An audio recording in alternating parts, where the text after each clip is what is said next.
Muito bem, meus amados irmãos e amigos, aqui está a palavra do Senhor.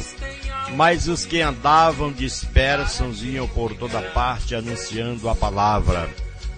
E descendo Filipe à cidade de Samaria, lhes pregava a Cristo. E o anjo do Senhor falou a Filipe, dizendo: levanta-te e vai para a banda do sul, ao caminho que desce de Jerusalém para Gaza, que está deserto. E levantou-se e foi, e eis que um homem etíope, eunuco, mordomo-moro de Candace, rainha dos etíopes, o qual era superintendente de todos os seus tesouros e tinha ido a Jerusalém para adoração. E havia em Cesareia um varão por nome Cornélio, centurião da corte chamada italiana, piedoso e temente a Deus com toda a sua casa, o qual fazia muitas esmolas ao povo e de contínuo orava a Deus. E dizendo Pedro ainda estas palavras, caiu o Espírito Santo sobre todos que estavam ouvindo a palavra.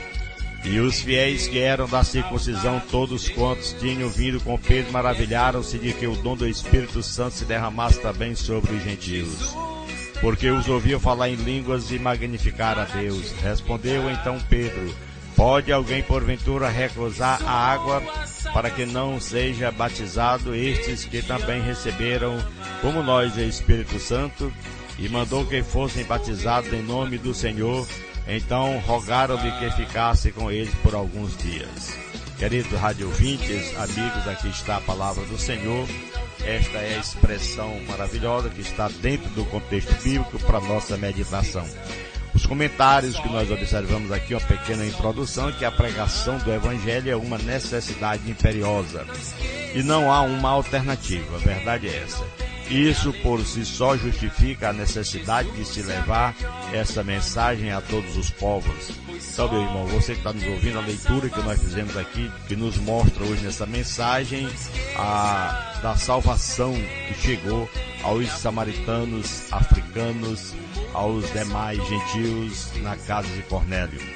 Então, Samaria começou, como diz a palavra, a origem dos samaritanos, quando Salmaneser, imperador da Assíria na época, sitiou Samaria, a capital de Israel, lá pelo mais ou menos 722 a.C., levou cativos as tribos, deportando seus subjugados para terras estrangeiras, levaram as 10 tribos do norte para outras regiões e trouxeram estrangeiros para povoarem a terra de Israel. Eles adotaram essa política como estratégia para desarticular os povos vencidos e, assim, neutralizar o sentimento nacionalista e eliminar a hipótese da insurreição contra a metrópole, conforme 2 Reis, capítulo 17. Então nós estamos aqui a meditar: os judeus não se comunicam com os samaritanos. É o que nós observamos, prezado rádio ouvintes. Mas Jesus e samaritanos sempre foram extremamente hósteis, pois estes últimos tinham uma forma de culto muito diferente dos primeiros naquela época. Então, observando bem que os samaritanos não tinham salvação, não havia possibilidade. Então, Filipe, em Samaria, com aquela perseguição, a expansão da igreja, com o assassinato de Estevão, o que nos chama a atenção é que a igreja em Jerusalém, ela experimentou uma perseguição nunca vista. É o que nos diz Atos, capítulo 8, 1 a 3. Isto foi o ponto de partida para que o Evangelho saísse de dentro das portas de Jerusalém e alcançasse as nações dos gentios. Evangelização dos samaritanos, que aconteceu, Filipe foi como Estevão, que sobressaiu-se na pregação do Evangelho, glória a Deus. Ele era impulsionado pelo Espírito Santo, glória a Deus, pois do contrário não queria enfrentar as hostilidades dos samaritanos. O texto diz que o povo prestava atenção ao que ele dizia. A diferença grande, muito grande hoje, é que as pessoas não prestam atenção no que a gente fala, no que a gente prega. poucas as pessoas param para meditar no que a gente fala a respeito da palavra do Senhor. Assim, naquela época tinha uma grande diferença que eles paravam para ouvir. Filipe, em Atos capítulo 8, começa o grande projeto missionário, levando avante a ordem imperativa do mestre de pregar o evangelho e de fazer discípulos de todas as nações, começando em Jerusalém, Samaria e até os confins da terra. Amados irmãos, começou, portanto, com os samaritanos, povo mestiço, mistura de israelita e gentios, e depois foi enviado pelo Espírito Santo para a região de Gaza, pois o eunuco ministro da rainha de Candace estava sedento da palavra de Deus. Que coisa maravilhosa quando a pessoa está querendo ouvir a palavra do Senhor. Pedro e João, por exemplo, a chegada de Filipe a Samaria mostra que na igreja de Jesus não há preconceito. É verdade que Filipe, pelo que se infere do nome, era judeu, helenista e, como tal, não era tão extremista como chamados hebreus. Ele era um homem diferente. Isso não se justifica a sua ida, pois João e Pedro eram hebreus nascidos na Palestina. No entanto, foram até lá para apoiarem o trabalho de Filipe, a chegada desses apóstolos àquelas localidades, de fortalecer o trabalho evangelístico, e também os samaritanos foram batizados no Espírito Santo. Glória a Deus. É o contrário de hoje. A gente prega a palavra de Deus, mostra a verdade, e muitos, se pudessem, já tinham até matado a gente, já tinham tirado a gente de letra, como diz alguém. Não dá apoio em nada, porque não querem, eles só querem pensar no ventre deles, no se dar bem, no comer bem, viver bem, quem quiser que morra. O evangelho de hoje não é mais o evangelho daquela época, lamentavelmente.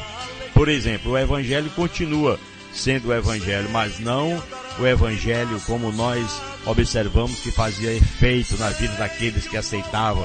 Por quê? Porque eram pessoas que tinham verdadeiramente interesse de levar a palavra, lia a palavra, fazia leitura da palavra, levava o conhecimento às pessoas, via alguém a trabalhar, ajudava. Pelo contrário, hoje as pessoas querem matar, destruir, porque não são mais profetas, não são mais pregadores de Cristo, mas são homens cruéis, terríveis, que estão aí, querem tirar a vida do próximo.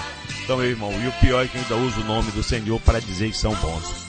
Então, Pedro, na casa de Cornélio, quando ele chegou, aquele gentil, Gentios são todas as pessoas, menos os judeus.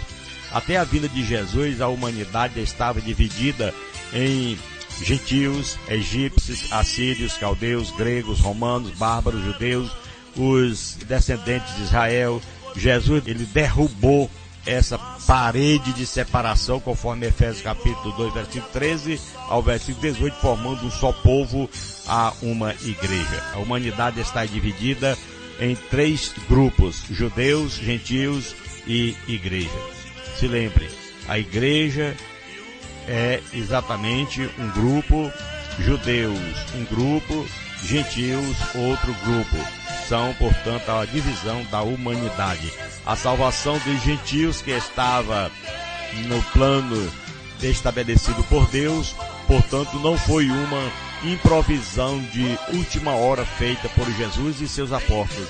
A mensagem lá que nos mostra a palavra de Deus é uma verdade que continua sendo até hoje para todo o povo de Deus que lê, todo o povo de Deus que acredita, que ouve a palavra do Senhor, conforme Apocalipse capítulo 1, versículo 3, que diz: bem-aventurado que lê, bem-aventurado que ouve as palavras desta profecia e guarda do coração para não pecar contra Deus. Aleluia. Então, Simão o curtidor, conforme Lucas mostra que Pedro, ele ficou hospedado muitos dias na casa de seu xará, Simão o curtidor.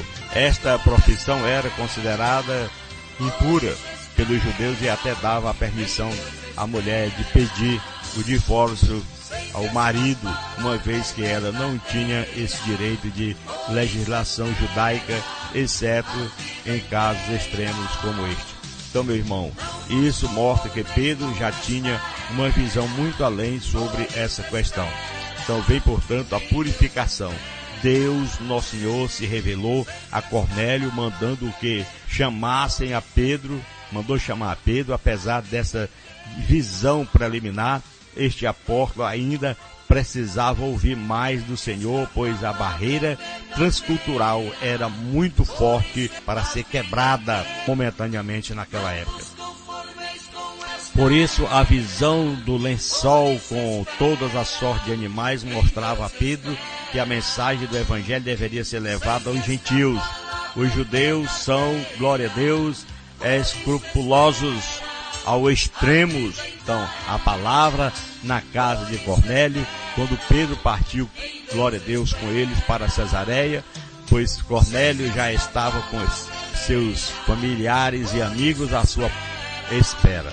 Avisado pela palavra de Deus, o apóstolo anunciou a Jesus e todos os presentes que estavam ali receberam o batismo do Espírito Santo enquanto a mensagem era pregada. Aleluia. Glória a Deus. Coisa que é muito difícil acontecer hoje também. Você prega a palavra, as pessoas ficam duvidando, não acreditam, fica uma confusão. O Evangelho tem o mesmo poder, mas as pessoas estão incrédulas já demais. O mesmo que aconteceu no dia de Pentecostes em Samaria, agora estava acontecendo na casa de um gentio, confirmado dessa forma a manifestação divina, bem como a sua aprovação na vida de ex-pescador à casa do centurião. Se não fosse a descida do Espírito Santo na casa de Cornélio, certamente Pedro estaria em dificuldade para justificar diante de seus companheiros. Os demais apóstolos que estavam com ele, que tinham a mesma visão, na sua visita aos gentios, tendo um hóspede e sentado à mesa com ele, o que não era permitido aos judeus. Então Pedro contou toda a história de como o Senhor conduziu todo esse trabalho, mas parece que os apóstolos não estavam convencidos quando ele falou que todos os presentes da casa de Cornélio recebessem o Espírito Santo, como ele também no dia de Pentecostes. Era também para os gentios. Então a conclusão de tudo isso é que Jesus disse que o campo é o mundo, Mateus 13:38. Ninguém vem ao Pai senão por mim, João 14:6. O apóstolo Paulo declara que a raça humana está condenada, Romanos 3:23. Diante disso, culminamos que a evangelização não é uma alternativa, mas uma questão de vida ou morte. O campo não é a minha cidade, nem a sua, nem o meu estado e muito menos o seu, e nem o nosso Brasil, mas o mundo. O mundo está aí para ser evangelizado, e é uma questão de vida ou morte. O homem aceita Jesus para morar no céu, ou então ele morre e vai para o inferno.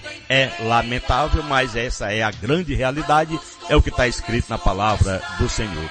Então convido a você que está nos ouvindo para fazer uma oração, para que Deus nosso Senhor venha fazer grandes realizações em nossas vidas. Senhor, nos dê palavras ungidas, nos dê poder sobrenatural, para que possamos, portanto, pregar e as pessoas acreditarem. O Senhor sabe, ó Pai, como é que está a incredulidade nesse mundo. Te peço, meu Deus, por mim e por todos nós, desde agora e para todos sempre. Você que ora, diga amém, e que Deus nos abençoe e nos guarde hoje e sempre. Jesus.